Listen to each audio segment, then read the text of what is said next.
What you're seeing here has nothing to do with little green men from Mars, I assure you. Nothing to do with aliens.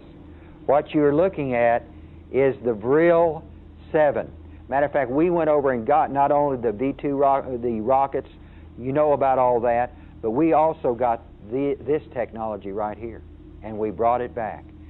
Hitler had a whole series of these Vril saucers made. Now, this thing couldn't even leave Earth's atmosphere. It was not a flying saucer like you're thinking about. No little green men involved. We're talking about pure German science here, okay? And it really was just a different form of a helicopter. It still operated off aerodynamic lift, off blades that were run by 12 motors. Our people discovered much of these technological advances when we went in under Operation Paperclip. We went in and began to bring their scientists out. Even before the end of the war, we sent in people and began to make arrangements to recruit their scientists and their intelligence establishments.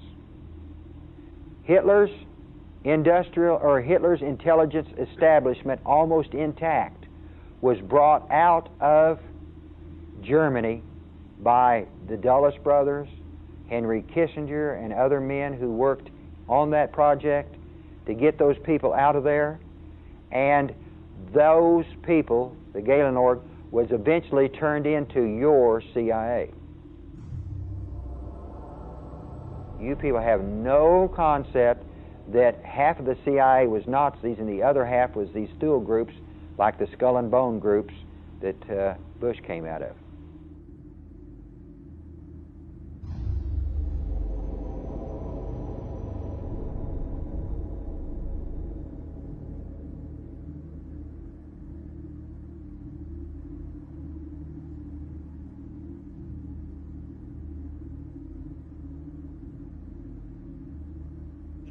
Poquito, arriba.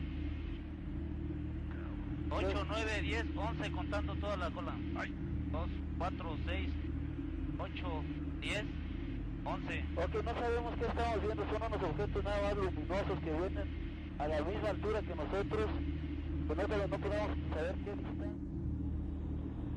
And so Hitler believed he was receiving instructions from these ascended masters. And these 300 Tibetan priests were doing channeling between Hitler and Tibet using Tibetan tarot cards, and they were leaving their bodies, they were doing astral projection, they were just doing all kinds of different things. The ascended masters are those demigods, those people who have evolved past humanity. And they've evolved so far out there that they're no longer operating in this plane. They're just out there. They operate on a whole new level, a whole plane of existence that we haven't evolved to yet, okay? She said they are Pleiadians, and they have brought you here to do something. And you are ultimately going to be a emissary, was the word, an emissary for them. They're going to channel through you. They're going to use you, and they will speak through you. So 20 minutes been used as a channel. So they, again, the spirit entered into him, and the spirit said he was a spirit counselor that could give him the information that he was looking for. So I said to George, he was sitting next to me, he said, "Isn't it amazing?"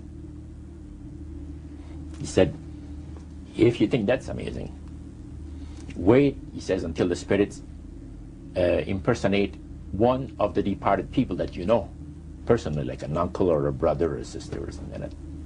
He says, "That is unique." At first, when I first saw these things, I thought it was a hologram. But the light reflecting off of these, emanating from these objects, reflected on the clouds above them.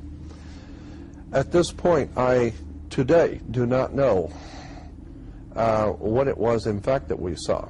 But when we got back to the hotel, the motel that night, Paul said that he, about a half hour, 45 minutes, something like that, after he fell asleep, he woke up, totally awake, and something picked him up, actually picked him up and set him up in bed, involuntarily.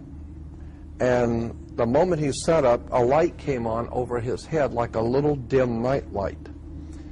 And he looked up to see an alien's face with the typical alien's face with the bubble eyes, but it was glowing, and you could see through it. You could see the ceiling through it, as if it were a hologram of some kind. But it was glowing, and you could see through it. You could see the ceiling through it, as if it were a hologram of some kind. In fact, Hynek, even more interestingly, was a government researcher for the US government under a project called Blue Book. The US government has investigated UFOs for over 40 years in different projects. And he found that, you know, the majority could be explained naturally or as either man-made phenomena, but he said there was a mysterious element that defied naturalistic explanation. These craft have been seen to change shapes. They defy the laws of physics. You know, American fighter pilots have gone up, seen these balls of light and shot at them, and they've disappeared before their eyes. They've disappeared off radar screens. Heineken, is his name? Hynek. Hynek recognized that what they were seeing was very likely not a nuts and bolts physical right. object. Okay. Yeah. People that claim these abduction experiences say that little grey entities enter their room in the middle of the night and they see them pass through the walls.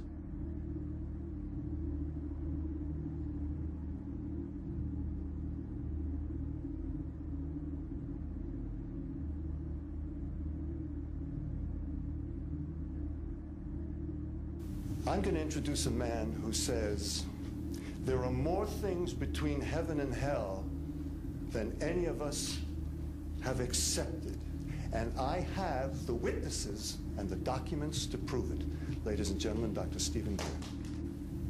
We can establish through this testimony that these objects of extraterrestrial origin have been tracked on radar going thousands of miles per hour, stopping and making right-hand turns.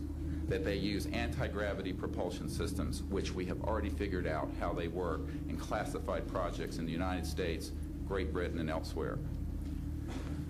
That these objects have landed on terra firma, at times have been disabled, and have been retrieved specifically by teams within the United States, that extraterrestrial life forms have been retrieved, and their vehicles have been taken and studied thoroughly for at least 50 years.